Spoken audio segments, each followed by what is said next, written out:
കപ്പലണ്ടി കച്ചവടക്കാരുടെ പ്രത്യേക ശ്രദ്ധയ്ക്ക് ഇതൊരു അറിയിപ്പാണ്.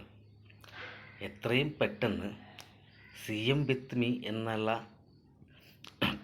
പരിപാടിയിലേക്കോ മുഖ്യമന്ത്രിയുടെ ഓഫീസിലേക്കോ ബന്ധപ്പെട്ട് കഴിഞ്ഞാൽ കപ്പലണ്ടി പൊതിയാനുള്ള നവകേരള സദസ്സിൻ്റെ പരാതി നിങ്ങൾക്ക് കിട്ടുന്നതായിരിക്കും. അതുകൊണ്ട് എത്രയും പെട്ടെന്ന് കോണ്ടാക്റ്റ് ചെയ്യണം.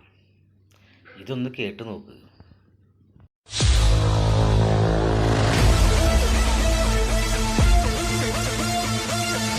മാത്തുക്കുട്ടിയാ, കടലാസല്ലേ ഉറപ്പ് രാമൻകുട്ടി, അത് കയ്യിൽ കിട്ടിയല്ലോ. ഇന്ന് സ്കൂളിൽ പോയില്ലേ? ഇന്ന് സ്കൂളിൽ പോയി സാർ. അന്വേഷണം അതിൽ പറഞ്ഞാൽ മതി.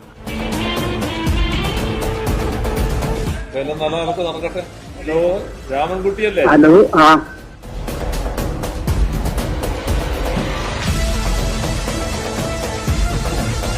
ആ സർട്ടിഫിക്കറ്റിന്റെ പ്രശ്നം പരിഹാരമായല്ലോ അല്ലേ? സാറിനോട് സംസാരിക്കാൻ പറ്റിയല്ലോ. നന്ദി. നന്ദി.